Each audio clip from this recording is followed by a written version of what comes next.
নদিয়া জেলার Kalyani college of medicine and Jawaharlal Nehru Memorial হাসপাতালের hostel থেকে রহস্যজনকভাবে এক মেডিকেল পড়ুয়ার পচা গলা মৃতদেহ উদ্ধার এবং যার ঘটনায় রীতিমতো এবার চাঞ্চল্য ছড়িয়েছে। ইতিমধ্যে মৃতকে ডায়মন্ড হারবারের বাসিন্দা পুলক হালদার বলে শনাক্ত করা হয়েছে। জানা গেছে বৃহস্পতিবার দুপুরে পচা গন্ধ ছড়াতে হোস্টেলের অন্যান্য বাসিন্দাদের সন্দেহ হয়। এরপর সবাই পুলকের রুমে ঢুকতেই তাকে মৃত অবস্থায় দেখতে পায়। সঙ্গে সঙ্গে খবর দেওয়া হয় কলেজ কর্তৃপক্ষকে, খবর দেওয়া হয় কল্যাণী থানায়। খবর পেয়ে তড়িঘড়ি ঘটনাস্থলে পৌঁছায় মৃতদেহ উদ্ধার করে পুলিশ। সমস্ত ঘটনার তদন্ত শুরু করেছে কল্যাণী পুলিশ। নদিয়ার দিকে নজর রাখছে এই মুহূর্তে দাঁড়িয়ে যে বড় খবর উঠে আসছে, ইতিমধ্যেই পচা গলা দেহ উদ্ধার হয়েছে। ইতিমধ্যেই মেডিকেল কলেজ থেকে Nadia Kalyani college of medicine and Jawaharlal Nehru Memorial হাসপাতাল, সেখান থেকে রহস্যজনকভাবে এক মেডিকেল পড়ুয়ার পচা গলা দেহ উদ্ধার। ঠিক কি বক্তব্য উঠে আসছে নদিয়া থেকে।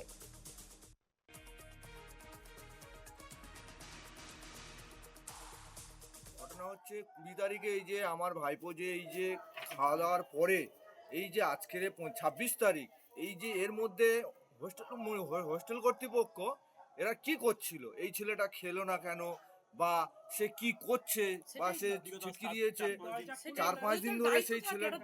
তাহলে আমাদের বক্তব্য হোস্টেল কর্তৃপক্ষকে পুরো যেন মানে জেলে ঢুকিয়ে দেয়, পুরো কর্তৃপক্ষ এবং হোস্টেল টোটাল ম্যানেজমেন্টকে আমরা শাস্তি চাই। এবং আমাদের সমস্ত গ্রামবাসীদের একটাই দাবি। সরাসরি যাবো নদিয়া থেকে, তন্ময় জুড়ে গেছে আমার সাথে। তন্ময়, ইতিমধ্যে যে কল্যাণী কলেজের যে ছবি উঠে আসছে, ক্ষেত্রে হাসপাতালে রহস্যজনকভাবে দেহ উদ্ধার হয়েছে, তা আবার এক মেডিকেল পড়ুয়ার। কোথাও গিয়ে কি সেই আরজি করে রেশ বা ঘটনা আরো একবার জন্ম দিচ্ছে নদিয়া থেকে?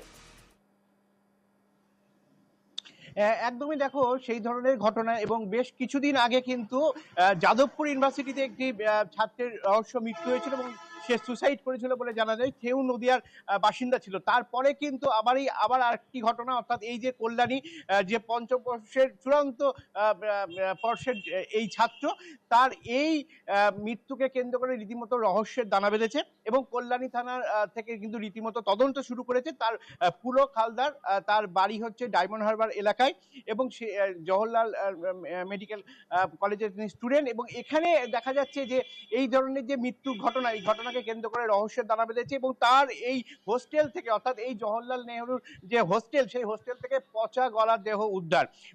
এবং যেহেতু পচা গলা দেহ উদ্ধার বলা যেতে পারে, তার দিন 4 আগে তার মৃত্যু হয়েছে। এবং এই হোস্টেল থেকে কিভাবে তার মৃত্যু হলো এবং এই নিয়ে কিন্তু রীতিমতো ধোঁয়াশা ছড়িয়েছে। কারণ হচ্ছে এই হোস্টেলে তো আরো অনেক ছাত্ররা ছিল।